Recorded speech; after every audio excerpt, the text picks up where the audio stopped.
ভাই রে ভাই, আজকাল সোশ্যাল মিডিয়াতে তো ঢোকাই যেতেছে না কেক আর পুডিং এর জন্য। সবার পুডিং বানানো এবং কেক বিক্রি দেখে আমাদেরও খুব করে পুডিং খাইতে ইচ্ছা করলো। তো আমি আর আমার ছোট বোন মিলে আজকে পুডিং রেসিপি শেয়ার করব। তো হ্যালো এভরিওয়ান, আসসালামু আলাইকুম, ইটস মি এসজি অনিমা। আজকে আমি চলে আসছি তোমাদের সাথে আমার স্টাইলে পুডিং বানানোর রেসিপি নিয়ে।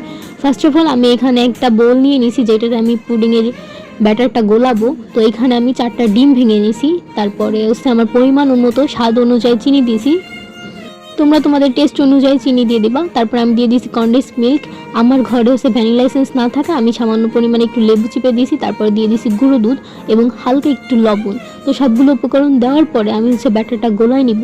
দেখো ব্যাটারটা গোলানোর পরে ব্যাটারটার এরকম একটা লুক যখন চলে আসবে, চিনি এবং দুধ ভালো করে ডিমের সাথে মিশে গেছে, তখন এরকম একটা লুক চলে আসবে। দেন আমরা এখানে 1 কাপ পরিমাণের হালকা কুসুম গরম দুধ ইউজ করব। তোমরা তোমাদের পরিমাপ অনুযায়ী ইউজ করতে পারো।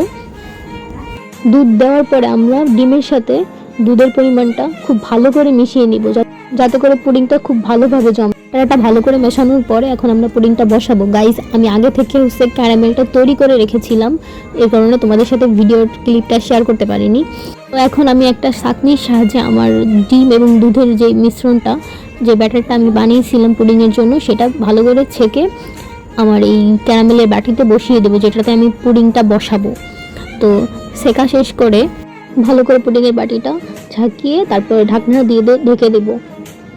আমি আগে থেকে চুলায় পানি গরম করতে দিয়েছিলাম একটা রাইস কুকারের পাতিলে। তো এইখানে আমি পুডিংটা বসিয়ে দিলাম।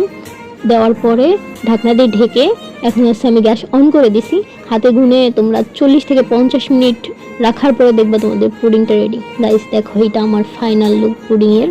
কেমন হয়েছে তোমরা কমেন্ট করে জানাবা।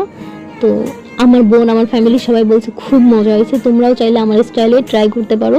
ট্রাই করলে অবশ্যই জানাবা। আজকে ভিডিও এই পর্যন্ত। আল্লাহ হাফেজ।